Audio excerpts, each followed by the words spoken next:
think everyone should go vegan, or do you think that it's do the best you can? That's a tough one. I'm pro-vegan, but I'm not going to tell anyone what to do. Yeah. At the same time, I just know what I personally, like for myself. What was the switch for you from vegetarian to vegan? Because you were vegetarian predominantly for most of your life, Since I was right? about 2. Yeah. And then what was the thing what was the aha moment for you that made you kind of go, do you know what, I'm actually going to give up any sort of dairy? I was reading an article about the dairy industry, and I realised it's really no different to the meat industry. It's actually worse in a lot of ways. And my husband was actually in the kitchen making pizzas. And I said, don't put cheese on mine, because I was halfway through this article. Oh, really? And he goes, what now? Because he's been putting up with me being vegetarian for my, Oh, so he's not? So he grew up meat and 3 veg. Now, it's taken him a long time, but he's pretty much vegan now. Doesn't eat any meat anymore. At that point, he was still eating everything. And so that was about 5-6 years ago now, and I just said, don't put cheese on my pizza. I think I had tahini instead. And that was it. Oh. And I was just so strong in that conviction. You didn't miss it? I couldn't, just the thought of it grossed me out. I think it's an easier transition if you've been, because I've been vegetarian since I was very, very young as well. So it's a much easier transition. I've gone vegan, I've gone raw foodist, I've done probably any variation of vegetarian, vegan lifestyle I've tried.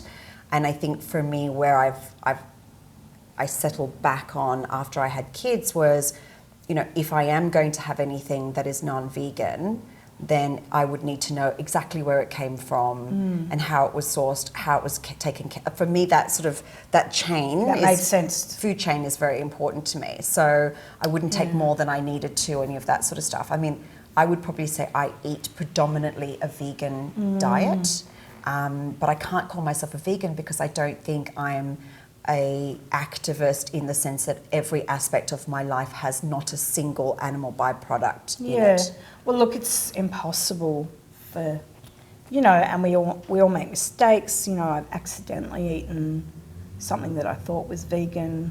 I mean, as soon as I find out, I won't eat that thing again. Or, the other day I ordered a coffee with soy and they put milk in it and I took a sip. I mean, it's impossible to not somehow come across some byproduct, but I definitely do the best I can, and only because that's what I feel.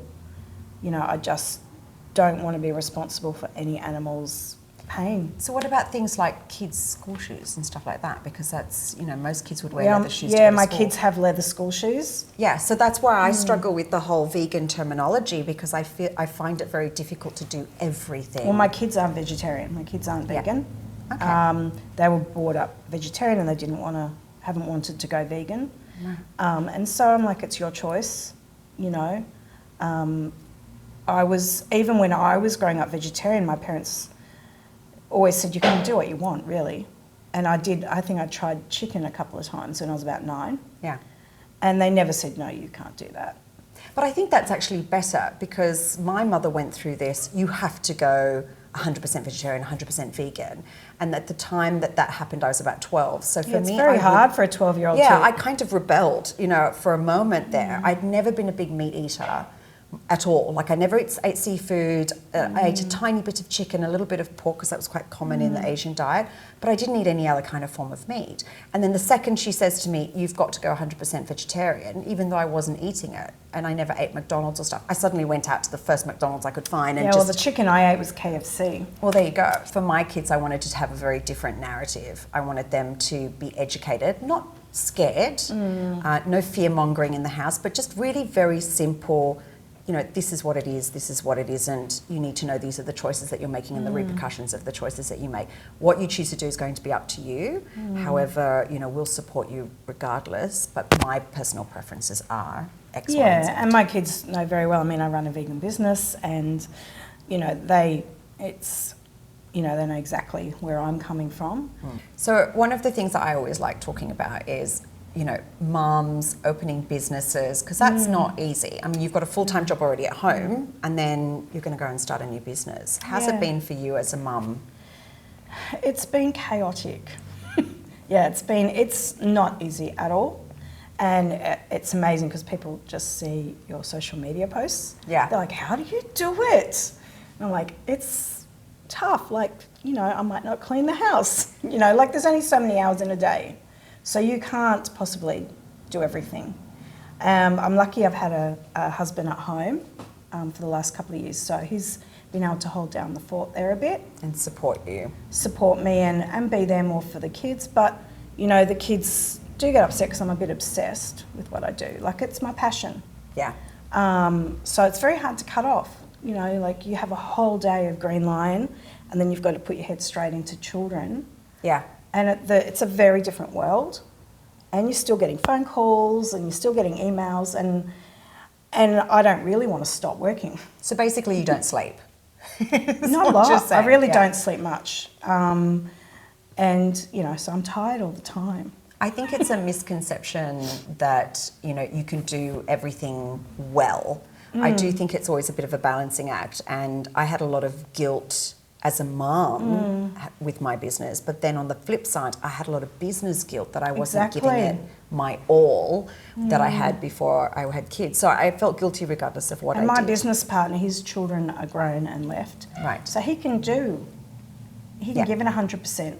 And so I have guilt with that because I can't do what he's doing. I have to go and pick up the kids But I think this is where we go into, it takes a village, right? Of people to raise kids. It takes a village of people to, you know, support you when it comes to owning a business and everything. Yeah.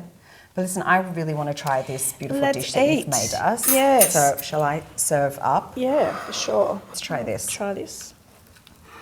This looks and smells really gorgeous, by the way. You need to have a little bit of the cucumber with it too.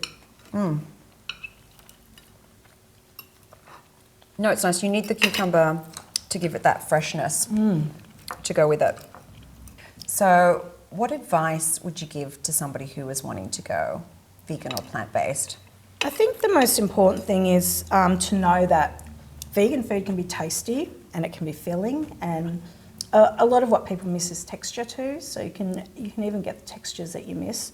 But dairy is definitely the number one thing that people tell me they miss. So I would use in my cooking, nutritional yeast is you can make great cheeses with it. You can just go online and my favourite one is Doesn't Taste Like Chicken. It's my favourite site.